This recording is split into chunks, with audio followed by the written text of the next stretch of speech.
اعوذ باللہ من الشیطان الرجیم بسم اللہ الرحمن الرحیم ان اللہ وملائکتہ یصلون علی النبی یا ایہا الذین آمنوا صلوا علیہ وسلموا تسلیما اللہم صلی علی سیدنا و نبینا و شفیعنا و مولانا محمد وعلی آل محمد وبارک وسلم۔ محترم خواتین و حضرات، السلام علیکم۔ پیام صبح کے ساتھ ایک بار پھر حاضر میں ہوں آپ کا میزبان انیق احمد۔ قرآن کریم کی مختلف آیات پر ہمارے ملک کے ممتاز علماء سے ہم سیکھتے ہیں روزانہ، یعنی پیر، منگل، بدھ اور جمعرات 4 دن، جمعہ اور ہفتہ آپ کے سوالات اور مفتی صاحب کے جوابات قرآن و سنت کی روشنی میں، اور یوں ہمارا ہفتہ مکمل ہوتا ہے۔ اور اتوار کو ہم بیسٹ آف دا ویک جو پروگرام ہوتا ہے اسے ریپیٹ کرتے ہیں، آپ اور ہم جانتے ہیں۔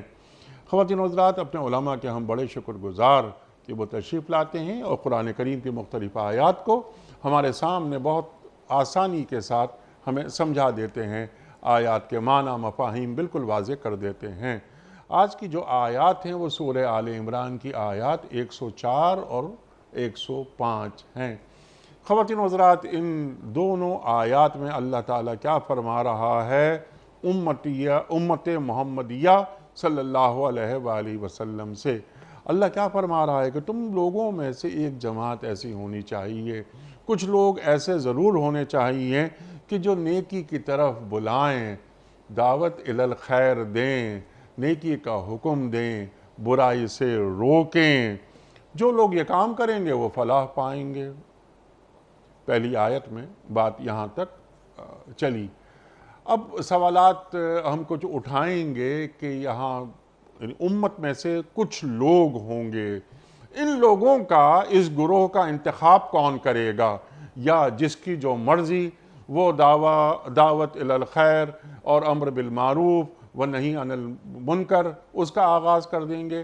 یہ عام افراد ہوں گے، علماء ہوں گے، یا حکمران ہوں گے؟ یہ کون ہوں گے؟ دعوت الی الخیر کی حدود کہاں تک ہیں؟ نیکی کا حکم دینا اس کی حدود کہاں تک ہیں؟ برائی سے روکنا اس کی حدود کہاں تک ہیں؟ کیا اس میں سختی لاگو کی جا سکتی ہے؟ اس میں سیاسی اختیار اور اقتدار اسے بھی شامل کیا جا سکتا ہے، وغیرہ وغیرہ بہت ساری چیزیں اس ذیل میں انشاءاللہ لائیں گے اور سیکھیں گے اپنے عہد کے جید عالم دین سے۔ پھر اللہ فرما رہا ہے کہ کہیں تم ان لوگوں کی طرح نہیں ہو جانا کہ جو فرقوں میں بٹ گئے تھے اور اللہ کی واضح ہدایات آ جانے کے باوجود اختلافات میں مبتلا ہو گئے۔ کن لوگوں کا ذکر ہو رہا ہے؟ کیا یہود و نصارہ کا ذکر ہو رہا ہے کہ وہ فرقوں میں بٹ گئے تھے؟ خواتین و حضرات، اللہ فرماتا ہے کہ جنہوں نے یہ روش اختیار کی وہ قیامت کے روز سخت سزا پائیں گے۔ بہت ساری باتیں اس ذیل میں آئیں گی، سیکھیں گے، پھر حالات حاضرہ سے ہم اسے جوڑیں گے کہ ہمارے رویے کیا ہیں۔ کہیں ہم نے دعوت الی اللہ، دعوت الی الخیر کیا کرنا چھوڑ دیا ہے؟ اس کے چھوڑ دینے کے نقصانات کیا ہوتے ہیں؟ قرآن کریم میں ان لوگوں پر اللہ نے بزبان مسیح علیہ السلام اور بزبان داؤد علیہ السلام لعنت فرمائی ہے کہ جنہوں نے اپنے معاشروں میں برائیوں کو دیکھ کر ٹوکنا چھوڑ دیا تھا۔ اس پر بھی بات کروائیں گے محترم مفتی منیب الرحمان صاحب سے۔ خواتین و حضرات، مفتی منیب الرحمان صاحب ہمارے ملک کا ایک جانا مانا نام، ایک محبوب اور مقبول نام۔ ہمیشہ ہم مفتی صاحب سے سیکھتے ہیں۔ مفتی منیب الرحمان صاحب کو خوش آمدید کہتے ہوئے پروگرام کا آغاز اللہ تعالیٰ کے بابرکت نام سے سورہ آل عمران اور آیات 104 اور 105۔ اعوذ باللہ من الشیطان الرجیم، بسم اللہ الرحمن الرحیم۔ وَلْتَكُن مِّنكُمْ أُمَّةٌ أمة يدعون إلى الخير ويأمرون بالمعروف وينهون عن المنكر وأولئك هم المفلحون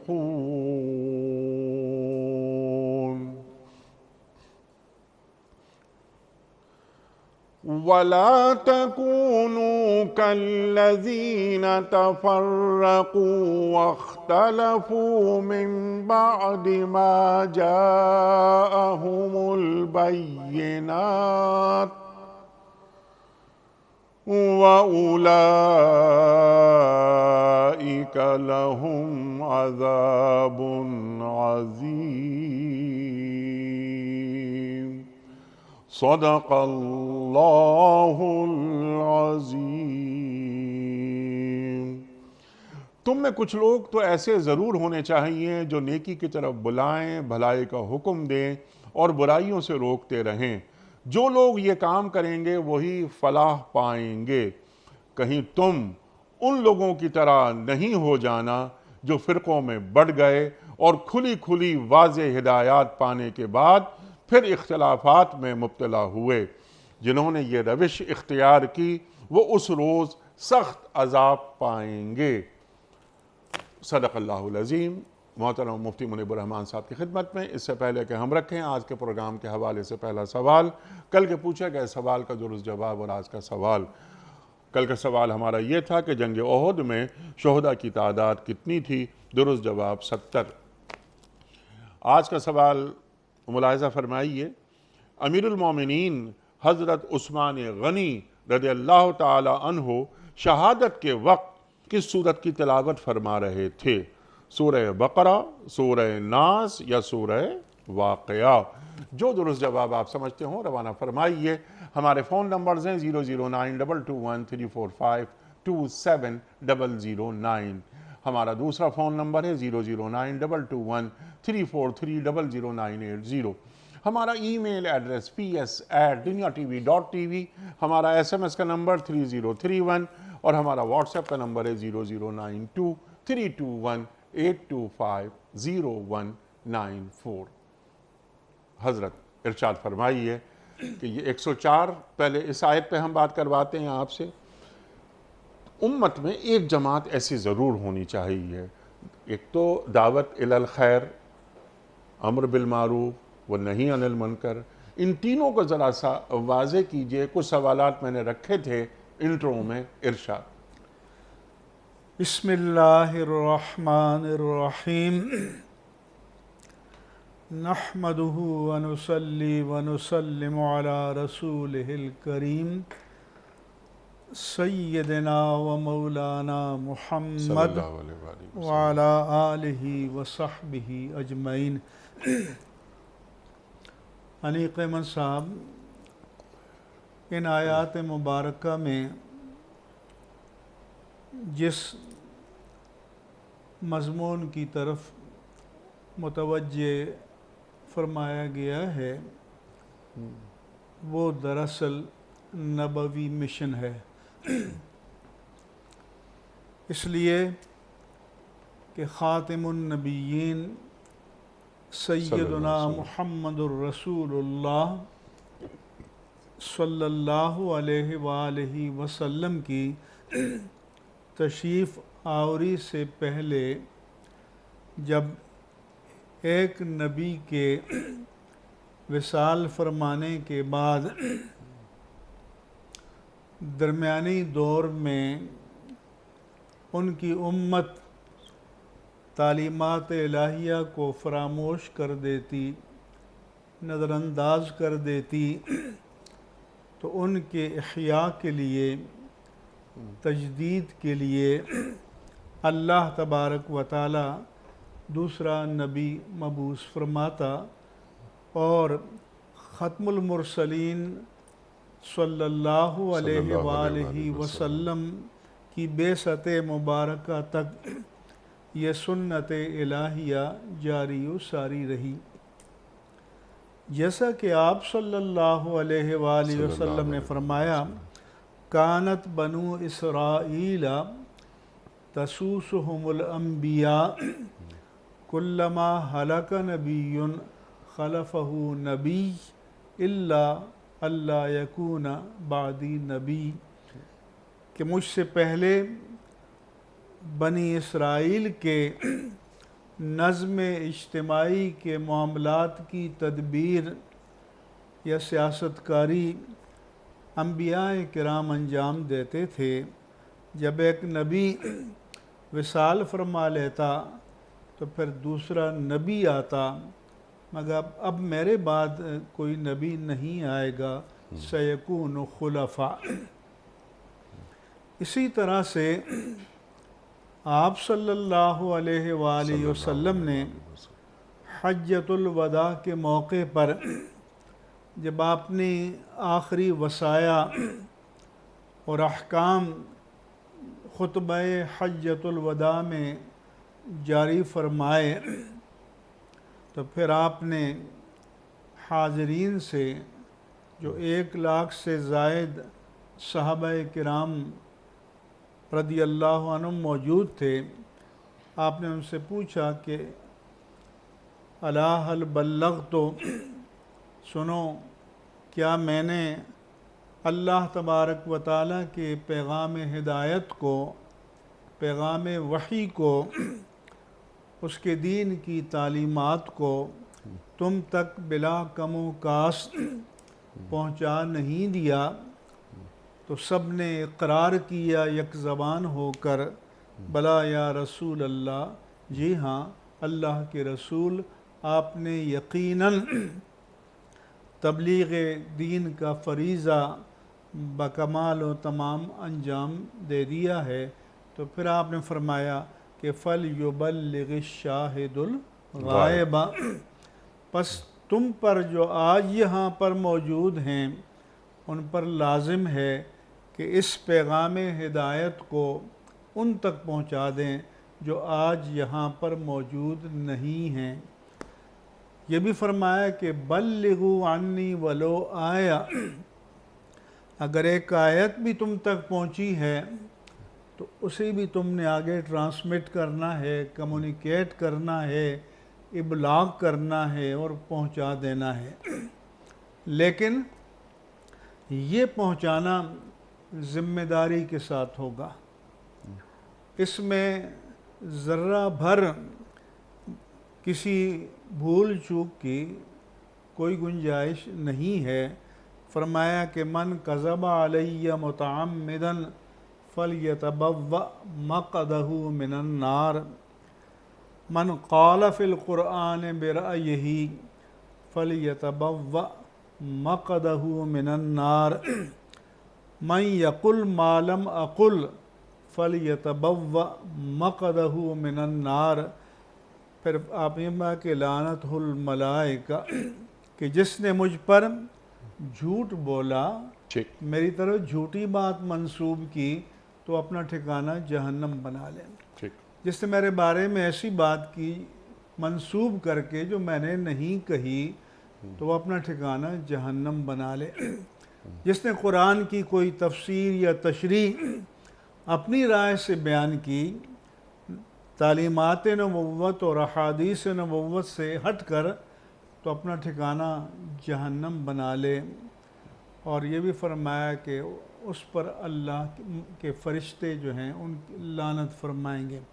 لہذا یہ فریضہ تبلیغ دین، جو فریضہ نبوت تھا، ختم نبوت کے بعد آپ نے یہ فریضہ اپنی امت کی جانب تمام تر احتیاطی ہدایات کے ساتھ منتقل فرمایا، اور امت کی ذمہ داری ہوئی۔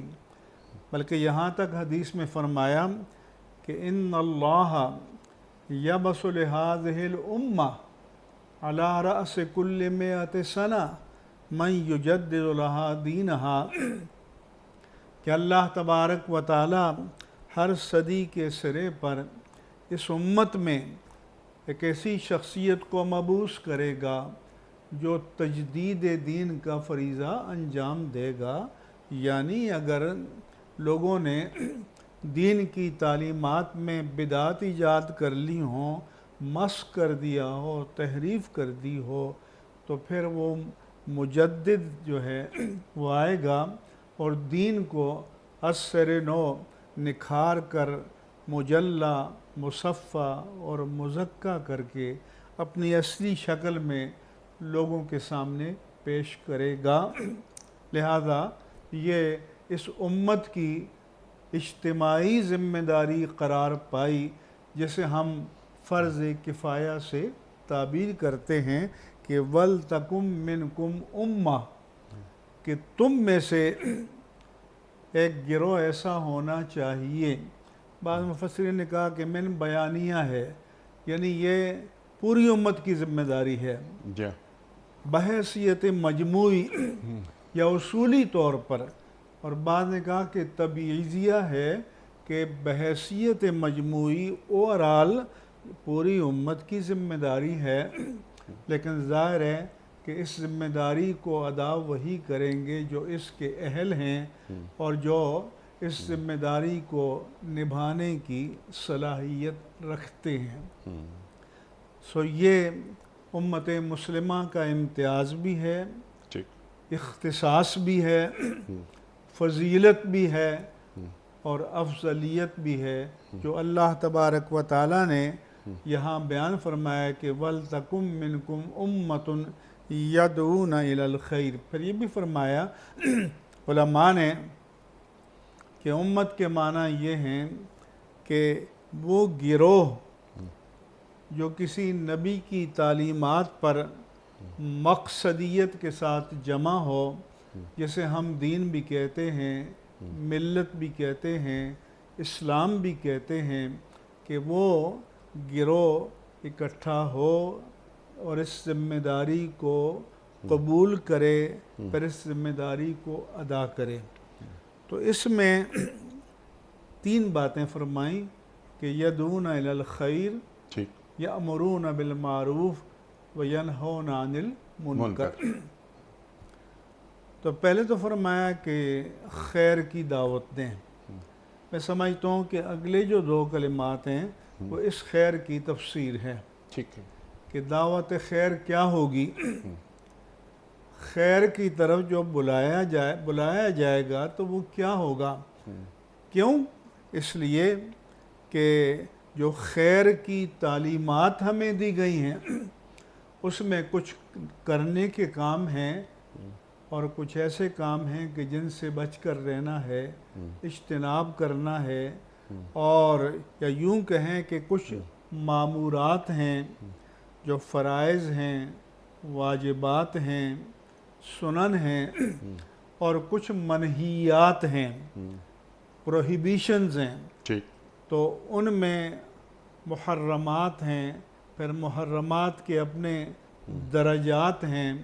تو جو دعوت دین اور دعوت خیر ہے اس کو ان دو شعبوں میں قرآن کریم نے اور احادیث مبارکہ میں ان تمام تعلیمات کا تفصیل کے ساتھ احاطہ کر دیا گیا ہے۔ ٹھیک ہے۔ اب مفتی صاحب جیسا آپ نے فرمایا اور بالکل وضاحت کر دی کہ تین شعبے ہو گئے، تین باتیں ہو گئے، تین موضوعات ہو گئے۔ نمبر ایک دعوت الی الخیر، امر بالمعروف و نہی عن المنکر۔ اب یہ کہ جو دعوت الی الخیر ہے یہ دعوت الی الاسلام ہے، دعوت الی القرآن ہے، ذرا اس کی وضاحت کر دیجئے۔ اور یہ کہ امر بالمعروف و نہی عن المنکر، اس کا مقام کیا ہے، یہ اس کا رتبہ کیا ہے؟ حضرت علی کرم اللہ وجہہ فرماتے ہیں کہ یہ جہاد سے بھی افضل ہے۔ اللہ اکبر۔ تو اس جماعت کا انتخاب کون کرے گا؟ تم میں کچھ لوگ ایسے ہونے چاہیے۔ کیا یہ ذمہ داری یعنی علماء اس مقام پر موجود ہیں، فائز ہیں کہ وہ لوگوں تک نیکی کا حکم دیں اور برائی سے روکیں، یا ہمارے حکمران یا ایک عام آدمی؟ ذرا اس کو میں چاہتا ہوں آپ وضاحت سے بیان فرما دیں۔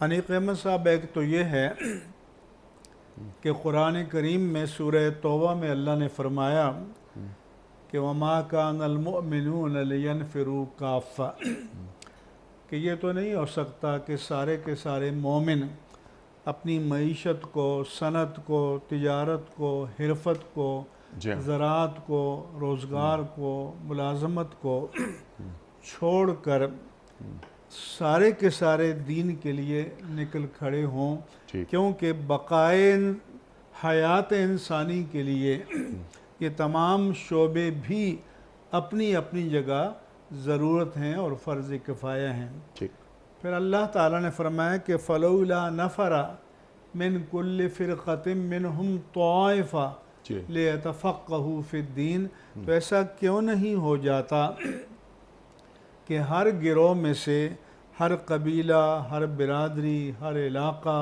ہر بستی، ہر شہر، ہر ملک اس میں سے ایک جماعت نکلے اور اپنے آپ کو دین کے لیے وقف کرے، لیتفقہوا فی الدین، تاکہ وہ دین کے فقیہ بن جائیں، ایکسپرٹ بن جائیں، اسپیشلسٹ بن جائیں، لینذروا قومہم اذا رجعوا الیہم، تاکہ جب دین میں مہارت تامہ حاصل کرنے کے بعد اپنی قوم کے درمیان جائیں تو انہیں اللہ کے عذاب سے ڈرائیں، وَلَعَلَّهُمْ يَحْذَرُونَ، شاید کہ وہ جہنم کا ایندھن ہونے سے بچ جائیں۔ اب آپ نے جو سوال کیا یہ کس کی ذمہ داری ہے؟ جی حدیث پاک میں ایک تو اس کے درجے 3 بیان کیے گئے کہ من رآ منکم منکرن فلیغیرہ بیدہ فإن لم یستطع فبلسانہ فإن لم یستطع فبقلبہ، کہ جہاں تک منکر کا تعلق ہے، برائی کا تعلق ہے، تو ان میں سے کچھ تو وہ ہیں کہ جن کا تعلق ابلاغ سے ہے، تبلیغ سے ہے، لیکن کچھ چیزیں وہ ہیں جن کے لیے تنفیذ کے لیے، انفورسمنٹ کے لیے اتھارٹی چاہیے، ٹھیک اقتدار چاہیے، اختیار چاہیے، تو ان شعبوں میں دین کو نافذ کرنا یہ وقت کے اہل اقتدار کی ذمہ داری ہے، یہ ان کی ڈیوٹی ہے، یہ ان کا کام ہے۔ ٹھیک اور قرآن مجید میں اس بارے میں اللہ نے فرمایا کہ ان الذین یکفرون باللہ ورسلہ ویفرقون بین اللہ ورسلہ ویقولون نؤمن ببعض ونکفر ببعض، کہ بنی اسرائیل میں سے جنہوں نے کفر کیا اللہ اور اس کے رسولوں کے ساتھ، اور وہ کہتے ہیں اور وہ فرق کرتے ہیں اللہ اور اس کے رسولوں میں، اور وہ یہ کہتے ہیں کہ ہم پک اینڈ چوز کریں گے، نؤمن ببعض ونکفر ببعض، بعض کو مانیں گے بعض کو نہیں مانیں گے، تو فرمایا کہ لعن الذین کفروا من بنی اسرائیل علی لسان داؤد و عیسی ابن مریم، کہ بنی اسرائیل کے کافروں پر حضرت داؤد و عیسیٰ علیہم السلام کی زبانی لعنت فرمائی گئی ہے۔ جی کیوں؟ کہ ذالک بانہم لا یتناہون عن منکر، کہ وہ برائی سے روکتے نہیں تھے۔ لہذا سب سے بڑی ذمہ داری ہر دور کے اہل اقتدار کی ہے، اہل اختیار کی ہے، کیونکہ ان کے پاس عذر کوئی نہیں ہے۔ ٹھیک ہے، ان کے پاس عذر کوئی نہیں، لیکن ان کے پاس تفقہ فی الدین بھی نہیں ہے نا، جی ہاں، تو وہ دین کی سمجھ بھی ان کے پاس نہیں وہ ہے۔ اس کے لیے علماء دین سے رہنمائی حاصل کریں ٹھیک اور پھر دین کو نافذ کریں، ٹھیک یہ ان کی ذمہ داری ہے، ٹھیک کیونکہ طاقت تنفیذ ان کے پاس ہے، ٹھیک علم اہل علم کے پاس ہے۔ اس لیے علماء نے، جس کی طرف آپ اشارہ کرنا چاہتے ہیں، وہ علماء نے فرمایا کہ یہ کام جاہل کا نہیں ہو سکتا، کیونکہ جاہل ہوگا تو ہو سکتا ہے کہ وہ معروف سے روکے اور منکر کا حکم دے۔ ٹھیک ہے، اگر وہ جاہل ہوگا تو وہ دین کے لیے نقصان دہ ہو جائے گا. تو وہ عالم ہونا چاہیے کہ جس کو معروف کا بھی پتہ ہو، جس کو منکر کا بھی پتہ ہو. جاہل ہوگا تو جہاں نرمی کرنی چاہیے وہاں سختی کرے گا، اور جہاں سختی کرنی چاہیے وہاں نرمی کرے گا. پھر علماء نے فرمایا کہ بعض وہ ہیں کہ محبباً، کہ لوگ کہیں گے یہ بندہ بڑا اچھا جی، گرد و پیش والے بھی کہیں گے بڑا اچھا بندہ ہے، لیکن وہ مداہن ہے. کیوں اچھا ہے؟ کہ برائی پر ٹوکتا نہیں ہے، برائی سے روکتا نہیں ہے، خیر کی دعوت نہیں دیتا. تو اس طرح کا بندہ، تو اس کے لیے مفسرین نے فرمایا کہ یہ مداہن ہے. مداہن کو کھول دیں، مطلب دین فروش ہے. بدان دین فروش کہہ سکتے ہیں جی کہ جو دین کے معاملے میں بے جا رعایت دیتا ہے، ٹھیک. یا جو دین کے معاملے میں بے حمیتی کا کام کر اللہ سکتا ہے، اکبر، جو اللہ دینی اکبر، غیرت و حمیت اللہ اکبر. اور دینی تسلب ہونا چاہیے، وہ اس میں نہیں ہے. یا یہ بھی عرض کر دوں کہ تعصب اور چیز ہے، تسلب اور چیز ہے. تعصب مذموم ہے اور تسلب محمود ہے. تعصب سے بچنا چاہیے، تسلب کو اختیار کرنا چاہیے. حضور سے پوچھا گیا کہ یا رسول اللہ صلی اللہ علیہ وسلم مل عصبیہ، عصبیت کیا ہے؟ اب فرمایا کہ ان تعین اخاک علی ظلم، کہ آپ ظلم میں اپنے بھائی یا اپنی قوم یا اپنے برادری کے مددگار بن جائیں. اور تسلب یہ ہے کہ دین کے معاملے میں آپ کمپرومائز نہ کریں، دین پر جمے رہیں، دین پر ڈٹے رہیں، دین پر مضبوطی کے ساتھ قائم رہیں، اور دین کے معاملے میں کسی کے آگے سرنڈر نہ کریں. یہ بنیادی طور پر یہ اہل ایمان کی ذمہ داری ہے. اور پھر یہ ایسا کہ کہا کہ جو ہاتھ سے روکنا ہے وہ اہل اقتدار کا کام ہے، زبان و قلم سے روکنا اہل علم کا کام ہے، اور دل سے برا جاننا یہ تو ہر مومن کا کام ہے کہ ایمان کا یہ ادنا درجہ یا اضعف الایمان اس سے بتایا گیا ہے. جی ہاں، ادنا ترین درجہ ہے کہ کم از کم دل میں تو برا سمجھو. جو آپ نے 2-3 باتیں بڑی اہم اٹھائیں یہاں پر کہ تفقہ فی الدین، ہمارے وہ بڑے، ہمارے حکمران جن کے ہاتھ میں قوت نافذہ ہے، انہیں دین کی سمجھ ہی نہیں ہے، انہیں معلوم ہی نہیں کہ دینی اقدار کیا ہوتی ہیں، اللہ اور اللہ کے رسول صلی اللہ علیہ وآلہ وسلم کے احکامات کیا ہیں، وہ اس معاشرے کو کیسا دیکھنا چاہتے ہیں. من حیث المجموع ہم امت کی سطح پہ دیکھتے ہیں تو ایسا ہمیں خالی نظر آتا ہے. تو کیا اس کا بہترین حل یہ نہیں کہ علماء، اہل دانش، اہل فکر جو دینی اقدار ہیں وہ ان تک پہنچائیں جن کے پاس قوت نافذہ ہے، اور جن کے پاس قوت نافذہ ہے وہ اپنے معاشروں پر. ایک تو انیق احمد صاحب، آپ جس کی طرف بار بار متوجہ بھی کرانا چاہتے ہیں، جی، وہ یہ ہے کہ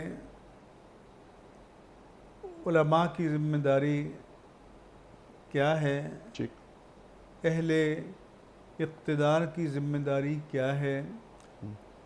تو علماء کی ذمہ داری تو یہ ہے کہ وہ کسی خیانت کے بغیر، کسی مداہنت کے بغیر، کسی مصلحت فاسدہ کے بغیر دین کے احکام کو من و عن پہنچائیں اور ان کا ابلاغ کریں،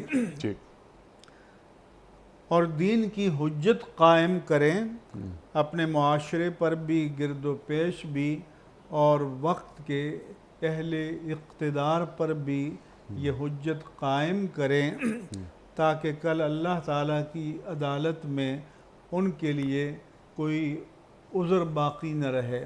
کیونکہ اللہ نے فرمایا کہ وَرُسُلًا مُبَشِّرِينَ وَمُنذِرِينَ لِئَلَّا يَكُونَ لِلنَّاسِ عَلَى اللَّهِ حُجَّةٌ بَعْدَ الرُّسُلِ، کہ ہم نے نظام رسالت و نبوت قائم کیا، اللہ کے نبی اور رسول اللہ کے جنت کی بشارت دیتے ہوئے اور جہنم سے ڈراتے ہوئے گئے۔ کیوں؟ کہ لِأَلَّا يَكُونَ لِلنَّاسِ عَلَى اللَّهِ حُجَّةٌ بَعْدَ الرُّسُلِ، تاکہ کل قیامت کے دن اللہ کی عدالت میں لوگوں کے پاس گمراہی پر، کفر پر، شرک پر، فسق پر، فجور پر، بدی پر قائم رہنے کے لیے کوئی جسٹیفیکیشن، کوئی جواز، کوئی دلیل، کوئی حجت باقی نہ رہے۔ تو اب یہ حجت جو انبیاء نے قائم کرنی تھی، اس امت میں یہ حجت علماء نے قائم کرنی ہے، ٹھیک، اور یہ ان کی ذمہ داری ہے۔ اور جیسا کہ آپ بیان کرتے ہیں کہ بھئی اس کے لیے ایک معیار علم چاہیے، تو اب آج کل تو آپ کو پتہ ہے NGOs کی بیگمات بھی آ کر بیٹھ جاتی ہیں کہ دین کا ٹھیکہ کسی نے نہیں لیا، ہر کوئی قرآن کو بیان کر سکتا ہے۔ میں ایک کانفرنس میں گیا تو ایک بیگم صاحبہ NGO کی تھیں، انہوں نے کہا جی یہ دین کا ٹھیکہ کسی کے پاس نہیں ہے، مولوی کے پاس نہیں ہے، ہم بھی دین کو بیان کر سکتے ہیں، ہم بھی دین کو سمجھتے ہیں۔ تو میری باری ہے تو میں نے کہا کہ بی بی آپ ناراض کیوں ہو رہی ہیں؟ ہم دین کے ٹھیکیدار نہیں ہیں، اور کب ہم نے دعویٰ کیا ہے کہ ہم دین کے ٹھیکیدار ہیں، لیکن ہم دین کے چوکیدار ضرور ہیں۔ صحیح۔ تو جب چوکیدار کا کام تو ہے نا کہ جو نقب لگانے کے لیے ہاتھ بڑھائے اس ہاتھ کو جھٹک دے، ٹھیک، لہذا جو دین پر کی تعلیمات میں تحریف کا راستہ کھولے گا تو اس ہاتھ کو روکنا، اس زبان کو روکنا، اس فکر کو روکنا، دلائل سے حجت قائم کر کے اسے رد کرنا، یہ ہر دور میں علماء ربانیین کا شیوہ رہا ہے، شعار رہا ہے، فریضہ رہا ہے، اور اس سے علماء کو غافل نہیں ہونا چاہیے، اور پوری قوم پر بھی حجت قائم کرنی چاہیے، اور وقت کے صاحب اقتدار و اختیار پر بھی اللہ کی حجت، اللہ کے دین کی حقانیت و صداقت کی حجت قائم کرنی چاہیے۔ سبحان اللہ، سبحان اللہ۔ تو تینوں باتیں آپ نے بالکل واضح کر دی کہ دعوت الی الخیر سے مراد دعوت الی الاسلام ہے، الی القرآن ہے، اور امر بالمعروف، نیکی کا حکم دینا ہے، اور بہت ہی ایک شائستگی کے ساتھ، نفاست کے ساتھ، عمدگی کے ساتھ، اللہ اکبر، ادعو الی سبیل ربک بالحکمہ والموعظۃ الحسنہ وجادلہم باللتی ہی احسن۔ دوسرا کام، اچھا یہاں پر لمبی بات ہو جاتی ہے، لیکن یہ جو امر بالمعروف کی بات ہوتی ہے تو یہ معروف کیا، یعنی ایک معروف وہ کہ جسے ہمارا دین نیکی قرار دے، اچھا کام قرار دے، یا فطرت جی ہاں اسے اچھا قرار دے، اختیار کرے۔ علماء نے فرمایا جی کہ لفظ معروف جو ہے یہ عرف سے بنا ہے، خوشبو کو کہتے ہیں، خوشبو خود پھیلتی ہے۔ جی، معروف کے معنی مشہور بھی ہیں، لیکن معروف کے لفظی معنی ہے نون، جانا پہچانا، یعنی ہر وہ کام جس سے انسانی فطرت آشنا ہو، سبحان اللہ، جسے قبول کرنے میں فطرت سلیم کو کوئی تردد نہ ہو، کوئی تشکیک نہ ہو، کوئی تأمل نہ ہو، یعنی جو بھی چیز معروف ہے، اگر انسان کی فطرت میں کوئی خباثت معاذ اللہ نہیں ہے تو وہ انسان کو اپنی طرف کھینچے گی، انسان کا دل اس کی طرف کھنچے گا، انسان کا دل و دماغ اسے قبول کرے گا۔ سبحان اللہ۔ اور اس کی ضد منکر ہے۔ جی ہاں، منکر کے معنی نکارت کے معنی اجنبیت کے ہیں، یعنی جو بدی ہے، جو جرم ہے، جو گناہ ہے، جو سیئہ ہے، جو معصیت ہے، وہ فطرت سلیم کے لیے ایک اجنبی چیز ہے، ناشنا چیز ہے۔ اس کا سنتے ہی فطرت اس سے نفرت کرتی ہے، انکار تنفر کر کرتی دیتی ہے، ہے۔ انکار کر دیتی ہے، اور انکار کا مادہ بھی یہی ہے۔ جی تو لہذا دین اپنے اصل کے اعتبار سے انسانی فطرت کے لیے جانا پہچانا، انسانی فطرت کے لیے مانوس، جی اور اس کے مامورات مانوس ہیں، اور اس کے جو منکرات یا برائیاں ہیں یا منہیات ہیں تو وہ انسانی فطرت کے لیے نامانوس ہیں۔ انسانی فطرت ان کو قبول ہی نہیں کرتی، الا یہ کہ کلا بل رانا علی قلوبہم ما یکسبون، کہ دلوں پر میل چڑھ جائے، زنگ آلود ہو جائیں، دلوں پر معصیت کا اندھیرا چھا جائے، تو پھر تو خیر اندر داخل نہیں ہوتی۔ لیکن اگر دل کا آئینہ صاف ہے، شفاف ہے، ذہن صاف اور شفاف ہے، تو اسے خیر کو قبول کرنے میں کوئی تردد کبھی نہیں ہوتا۔ اللہ اکبر۔ اس حوالے سے دلوں پر زنگ آ جانا، اس حوالے سے بنی اسرائیل کا رویہ، اس پر ہم آپ سے بات کروائیں گے، اگلی آیت میں بھی یہ بات آ رہی ہے۔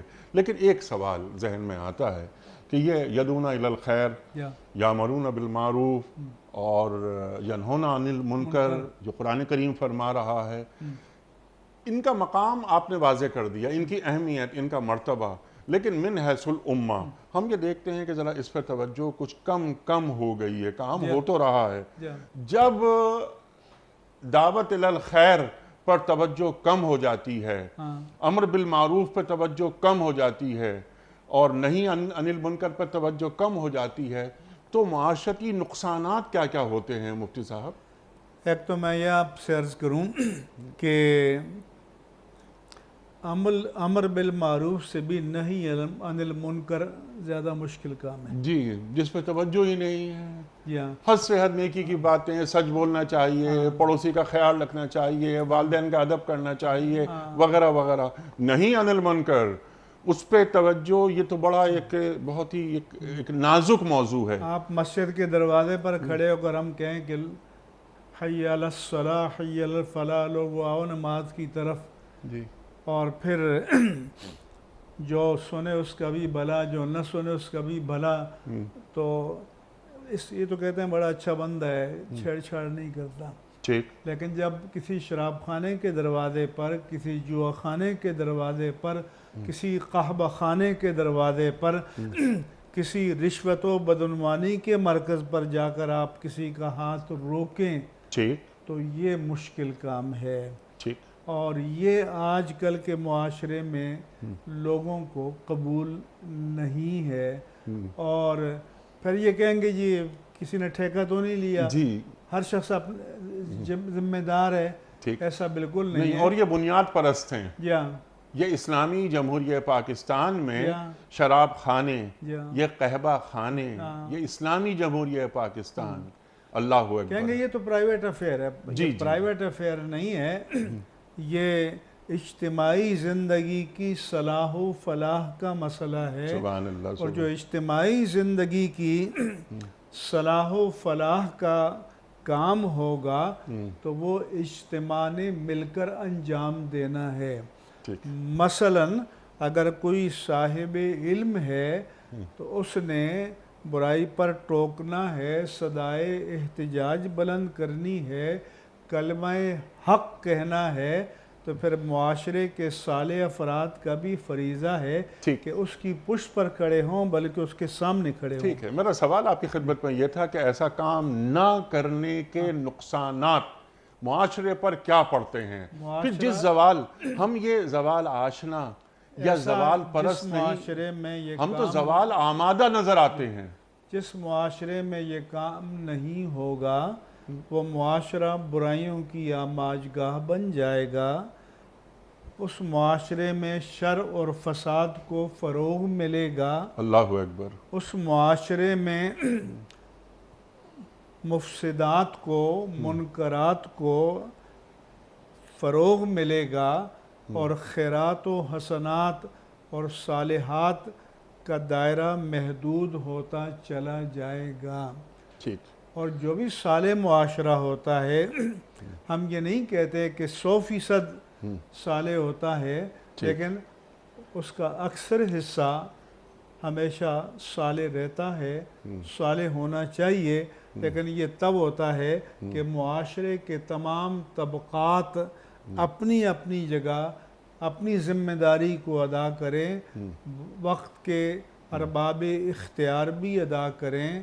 کسی برادری کا سربراہ ہے، کسی خاندان کا سربراہ ہے، کسی پارٹی کا سربراہ ہے، کسی ملک کا سربراہ ہے، قوم کا سربراہ ہے، اس پر بڑی ذمہ داری عائد ہوتی ہے۔ سب سے زیادہ اس کے بارے میں مسئولیت ہوگی، جیسا کہ حدیث پاک میں آیا کہ یجیء المقتول بقاتلہ یوم القیامہ وناصیتہ بیدہ، کہ مقتول مظلوم کو اللہ کی عدالت میں لایا جائے گا اور وہ اپنے قاتل کی پیشانی کو پکڑا ہوگا، وَدَمُهُ يَشْخَبُ، اس کے زخموں سے تازہ خون بہہ رہا ہوگا، اور وہ کہے گا کہ یا اللہ انی قتلت علی ملک فلاں کے عہد اقتدار میں مجھے ظلماً قتل کیا گیا ہے اور مجھے انصاف نہیں جی، اور یہ ملا۔ میرا قاتل کھڑا ہوا ہے، تو اس سے پوچھیں اس نے مجھے کیوں قتل کیا تھا، اور خون بہ رہا ہے، اس نے کیوں قتل کیا، اور جس کی ذمہ داری تھی کہ مجھے انصاف فراہم کرتا، قصاص لیتا، اس نے اپنی ذمہ داری ادا نہیں کی، تو وہ بھی مسئول ہوگا، اللہ اس سے بھی جواب طلبی کی جائے گی۔ کیونکہ جب ہم یہ کہتے ہیں کہ معاشرے میں کوئی قانون کو ہاتھ میں نہ لے تاکہ انارکی نہ پھیلے، لا قانونیت نہ پھیلے، تو پھر جو نظم اجتماعی کی ذمہ داری ہے کہ پھر وہ قانون کے تقاضوں کو پورا کرے، سبحان اللہ، پھر وہ عدل اجتماعی کے تقاضوں کو پورا کرے، پھر وہ جو سوشل جسٹس ہے، جی ہاں، سماجی انصاف ہے، اس کے تقاضوں کو پورا کرے، معاشی انصاف کے تقاضوں کو پورا کرے، عدل اجتماعی کے تقاضوں کو پورا کرنا پھر ان ارباب اختیار کی ذمہ داری ہے۔ ٹھیک ہے، اور جب ایسا کام نہیں ہوتا تو پھر بہت سارے ایشوز پیدا ہو جاتے ہیں۔ ارباب اختیار کیا چاہتے ہیں کہ علماء ان کی ہر بات کی حمایت کریں، واہ واہ کریں کہ ماشاءاللہ، سبحان اللہ، کیا ہو رہا ہے، اور اگر ان کو روکیں اور ٹوکیں تو ان کو ناگوار گزرتا ہے۔ جی بالکل، یہ ہمارے جو مذہبی اقدار ہیں، ہمارے سماجی اقدار ہیں، اگر ان کا نفاذ ہمیں نظر آئے تو یہ مینار پاکستان جیسا واقعہ یہ نہ ہو۔ دیگر واقعات بہت سارے ہیں، اب کیا ان کا ذکر کیا، تسلسل سے ہو رہے ہیں، تسلسل سے ہو رہے ہیں، لیکن وہ میں عرض کر رہا تھا کہ ہم زوال پرست نہیں، ہم زوال آمادہ نظر آنے لگے ہیں کہ ہاں جو ہو رہا ہے بس چلنے دو۔ کیا مفتی صاحب ہم نے عافیت کو عذر نہیں بنا لیا؟ بالکل بنا لیا، بس میں ٹھیک رہوں، میری فیملی ٹھیک رہے۔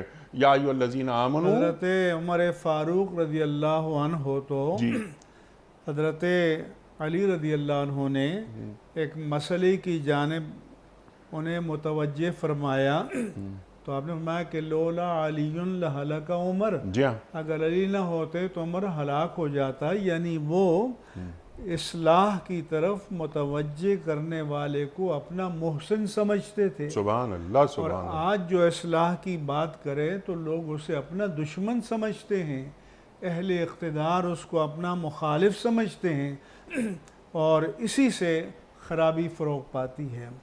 یہ جو خوشامد کا کلچر ہے، اس لیے میں کہتا ہوں کہ یہ جو ہمارا نظم سیاست ہے، اس میں ایک حزب اقتدار ہے، ایک حزب اختلاف ہے، دو گروہوں میں بٹے ہیں، ہر گروہ کے فالور آنکھیں بند کر کے اپنے قیادت کی پیروی کرتے ہیں، اور مومن کو تو حزب احتساب ہونا چاہیے اور حزب حق ہونا چاہیے کہ جو غلط کہے، اپنا ہو یا بیگانہ ہو، اس کے غلط کو غلط کہے، اسے روکے، اسے ٹوکے، اسے سمجھائے اور اس کی اصلاح کرے، اور اسے بھی چاہیے کہ اصلاح کرنے والے کو اپنا محسن سمجھے، بہترین بات. کیونکہ اللہ تعالیٰ نے فرمایا کہ وَاعْتَصِمْ وَاذْكُرُوا نِعْمَةَ اللَّهِ عَلَيْكُمْ إِذْ كُنْتُمْ أَعْدَاءً فَأَلَّفَ بَيْنَ قُلُوبِكُمْ فَأَصْبَحْتُمْ بِنِعْمَتِهِ إِخْوَانًا سبحان اللہ. وَكُنْتُمْ عَلَى شَفَا حُفْرَةٍ مِّنَ النَّارِ فَأَنْقَذَكُم مِّنْهَا. اللہ فرماتا ہے کہ مومنو، اللہ کی اس نعمت کو یاد کرو جو اس نے تم پر فرمائی جب تم آپس میں دشمن تھے، ایک دوسرے کے خون کی پیاسے تھے، تو فَأَلَّفَ بَيْنَ قُلُوبِكُمْ، اس نعمت رسالت کی برکت سے، ذات پاک رسالت مآب صلی اللہ علیہ وآلہ وسلم کی برکت سے تمہارے ٹوٹے ہوئے دلوں کو جوڑ دیا، تم اس کی نعمت کی برکت سے بھائی بھائی بن گئے. وَكُنْتُمْ عَلَى شَفَا حُفْرَةٍ مِّنَ النَّارِ، اور تم جہنم کی آگ کے گڑھے کے کنارے تھے، اس میں گرا چاہتے تھے. فَأَنْقَذَكُم مِّنْهَا، تو تمہیں اس میں گرنے سے بچا لیا. جیسا کہ حضور نے فرمایا کہ میری اور تمہاری مثال ایسی ہے کہ ایک آگ جل رہی ہے اور پرندے اس میں، وہ جو پروانے اس میں گرے جا رہے ہیں، یقان فیہا، جلے جا رہے ہیں. تو فَإِنِّي آخُذُكُمْ بِحَجُزِكُمْ، میری مثال بھی ایسا ہے کہ میں تمہاری کمر سے پکڑ کر تمہیں جہنم کے گڑھے میں گرنے سے بچا رہا ہوں. تو اب یہی جو فریضہ نبوت تھا، یہی فریضہ اب علماء حق اور علماء ربانیین کو اور پھر اہل اقتدار کو ادا کرنا چاہیے. سبحان اللہ، سبحان اللہ. کیونکہ ختم نبوت ہو گئی، کار نبوت باقی ہے، وہ چلتا رہے گا، قیامت تک چلتا رہے گا، قیامت تک چلتا رہے گا. یا ایھا الرسول بلغ ما انزل الیک من ربک، وہ دعوت الی الخیر، قرآن کریم کا علم، پیغام پہنچا دیا جائے. مفتی صاحب، اب کیونکہ وقت مکمل ہو رہا ہے پروگرام کا، اگلی آیت. یہاں تو ہو گئی بات دعوت الی الخیر کی، یہاں بات ہو گئی کہ امر بالمعروف کی، بات ہو گئی نہی عن المنکر کی. اب یہاں اللہ تعالیٰ ارشاد فرما رہا ہے کہ دیکھو ان کی طرح نہیں ہو جانا، یعنی وہ بنی اسرائیل، وہ یہود و نصارہ کہ جو فرقوں میں بٹ گئے تھے، ان کے سامنے واضح نشانیاں آ گئی تھیں، لیکن انہوں نے اپنی روش تبدیل نہیں کی. قیامت میں ان کے لیے بڑی سخت سزا ہے. ارشاد فرمائیے. جی ہاں، اللہ تبارک تعالیٰ نے فرمایا کہ وَلَا تَكُونُوا كَالَّذِينَ تَفَرَّقُوا وَاخْتَلَفُوا مِن بَعْدِ مَا جَاءَهُمُ الْبَيِّنَاتُ، کہ ان لوگوں کی طرح نہ ہو جانا جو فرقہ پرستی میں مبتلا ہو گئے، فرقوں میں بٹ گئے، باہم اختلاف کیا، اور یہ اختلاف جہالت یا نادانی کی بنا پر نہیں تھا. اس کے بعد اختلاف کیا کہ ان کے پاس اللہ تعالیٰ کے دین کی حقانیت کی کھلی دلیلیں آ چکی. مفسرین کرام نے فرمایا کہ اس فرقہ پرستی کے جو اسباب ہوتے ہیں، ہوائے نفس ہوتی ہے، طاعت نفس ہوتی ہے، پھر دین میں بدعات کا دخل ہوتا ہے، شینت تنت کی پیروی ہوتی ہے، کبھی اس کا سبب عداوت ہوتا ہے، کبھی اس کا سبب حسد ہوتا ہے جس میں ابلیس مبتلا ہوا. تو ان وجوہ کی بنیاد پر، اور کبھی اس زمانے میں وہ اس لیے کرتے تھے کہ جو ویسٹڈ انٹرسٹ تھے، مراعات یافتہ طبقہ تھا جن کے مفادات تھے، اور کہتے تھے کہ ھذا ما وجدنا علیہ آباءنا، کہ ہم نے اس پر اپنے باپ دادا کو پایا، ہم اس کو کیسے چھوڑ دیں. تو یہ بتایا گیا کہ دین اللہ کی طرف سے آیا ہے، اللہ کے رسول کی طرف سے آیا ہے. تو جو آج کل جس کو کہتے ہیں نا اسٹیٹس کو، کہ جو صورتحال جیسی ہے ویسے ہی باقی رکھو، تو نبی انقلاب کے لیے آتا ہے، حالات کو اپنے علی حالہا قائم کرنے کے لیے نہیں آتا، بلکہ حالات کو بدلنے کے لیے، پلٹنے کے لیے اور باطل کو مغلوب کر کے حق کو غالب کرنے کے لیے آتا ہے۔ سبحان اللہ، اور بندوں کو بندوں کی غلامی سے نکال کر اللہ کی غلامی میں دینے کے لیے آتا ہے۔ مفتی صاحب، میں آپ کا بڑا ممنون، بڑا شکر گزار، آپ تشریف لائے، بہت بڑے بڑے موضوعات، بہت اہم نکات جس پر آپ نے بالکل تفصیل سے کلام فرمایا، جو فرقوں کی بات ہوئی، اختلافات کی بات ہوئی، آج ہم کیا کر رہے ہیں؟ امت محمدیہ صلی اللہ علیہ وآلہ وسلم کو یہ درس قرآن کریم دے رہا ہے کہ دیکھو ان کی طرح نہیں ہو جانا، جنہوں نے اختلافات کیے، فرقہ بازی کی، فرقہ بندی کی، تفرقوں میں بڑھ گئے۔ اللہ اکبر، اللہ اکبر۔ آپ کا میں ایک بار پھر شکر گزار، آپ تشریف لائے۔ خواتین و حضرات، وقت مکمل ہوا ہمارے آج کے پروگرام کا۔ ہم اپنے معزز علماء کے بڑے شکر گزار، تشریف لاتے ہیں، ہماری علمی کمی کو دور فرما دیتے ہیں اور قرآن کریم کو بہت آسان الفاظ میں ہم تک منتقل کر دیتے ہیں۔ اللہ تعالی ہمارے علماء کو سلامت رکھے۔ کوئز، کل کا سوال ہمارا یہ تھا کہ غزوہ احد میں شہداء کی تعداد کتنی تھی؟ درست جواب 70۔ آج کا سوال نوٹ فرما لیجئے۔ امیر المومنین حضرت عثمان غنی رضی اللہ تعالی عنہ شہادت کے وقت کس سورت کی تلاوت فرما رہے تھے؟ سورہ بقرہ کی یا سورہ ناس کی یا سورہ واقعہ کی؟ جو درست جواب آپ سمجھتے ہوں روانہ فرمائیے۔ ہمارے فون نمبرز ہیں 0092213452709۔ ہمارا دوسرا فون نمبر ہے 009222343000980۔